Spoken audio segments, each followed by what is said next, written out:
Lady televidentes, muy buenos días. Pues le cuento que el sector productivo le solicitó a la Jurisdicción Especial para la Paz ser reconocido como una víctima del conflicto armado.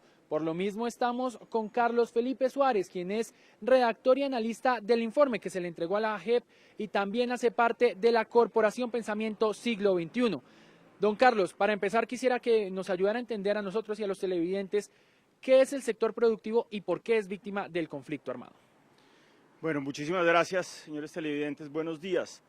El sector productivo está compuesto por un grupo de personas que básicamente desarrollan actividades comerciales y eso incluye todas las personas que participan en la cadena de valor, desde los suministros de insumos hasta la distribución final de bienes y servicios que sirve pues para satisfacer las necesidades de las personas, de los ciudadanos.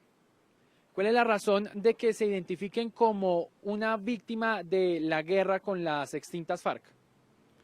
Bueno, en el conflicto armado, y cualquiera de los colombianos que vivió entre la década de los 80 y básicamente la firma del acuerdo final, resulta un poco de perogrullo, y es de conocimiento público, que miembros del sector productivo siempre fueron victimizados por las FARC. Y aquí lo que nosotros estamos llamando la atención es que la victimización fue masiva y fue sistemática.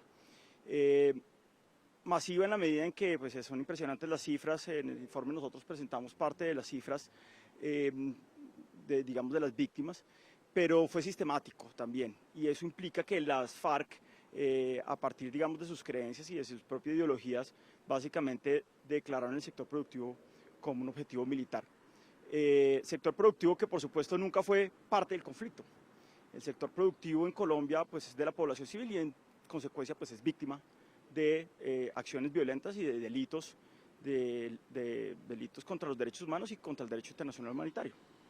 Don Carlos, este es un tema de tomar con pinzas, pero entonces yo quisiera saber, para también decirle a los televidentes, ¿qué asemeja a las víctimas convencionales, a las víctimas de las zonas rurales, a las mismas Fuerzas Armadas y hasta los mismos excombatientes que le pidieron a la Jurisdicción Especial para la Paz ser reconocidos como víctimas? ¿Qué asemeja a este grupo con el sector productivo? Pues mire, lo que pasa es que no hay una contraposición. Las víctimas individuales de las comunidades, comerciantes, etcétera, pues pueden ser al mismo tiempo víctimas individuales de las FARC y ser parte del sector productivo que como conjunto, como colectividad fue victimizado. En esa medida estamos hablando prácticamente de las mismas personas, con un par de diferencias. Lo primero es que nosotros estamos llamando la atención en que el sector productivo como colectivo fue victimizado, es decir, se trata de una víctima colectiva, que es, digamos, un cambio de paradigma desde el punto de vista jurídico ante la JEP. Número dos, que como víctima colectiva fue objeto de, digamos, de delitos, digamos, de una macrovictimización. Y finalmente, que en la medida en que hubo macrovictimización, pues es necesaria una reparación de la colectividad como tal, porque hubo vulneraciones a derechos que pertenecen a la colectividad que normalmente, en el caso de los individuos que se pueden acreditar como víctimas, pues no se reconocerían. Es el caso pues, de intereses comunes, tales como la libertad de empresa o como digamos, el acceso a los mercados, que siempre fue controlado por las FARC en diferentes zonas. Inclusive las marcas fueron controladas, qué marcas podían entrar a ciertos sectores, etcétera. Y para finalizar, don Carlos, ¿cuáles son esas peticiones de los miembros del sector productivo a la Jurisdicción Especial para la Paz? Lo que nosotros estamos pidiendo a la JEP en este caso, y lo hablo en nombre, digamos, de los dos grupos de pensamiento que pertenecen a la sociedad civil, es uno, el reconocimiento como víctima colectivo; número dos, que se trata de un caso de macrovictimización; y tercero, que haya una participación real del sector productivo desde su reconocimiento como víctimas en el sistema de restablecimiento de derechos. Básicamente son los tres asuntos que se están pidiendo, y aquí quiero advertir que no se está pidiendo en ningún caso, digamos, no se está pretendiendo que haya un acceso a la redistribución de las tierras del punto 1 del acuerdo de paz.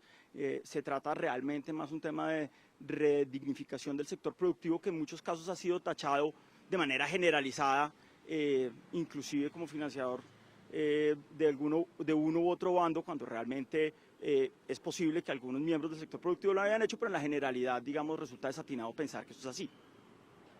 Don Carlos, muchas gracias. Así como lo escuchamos, redignificación de los miembros del sector productivo. Eso es lo que básicamente están pidiendo a la Jurisdicción Especial para la Paz con este informe que le fue entregado para el reconocimiento como víctimas. Por el momento, esa es toda la información que tenemos desde el norte de Bogotá. Diego Espitia, Cable Noticias.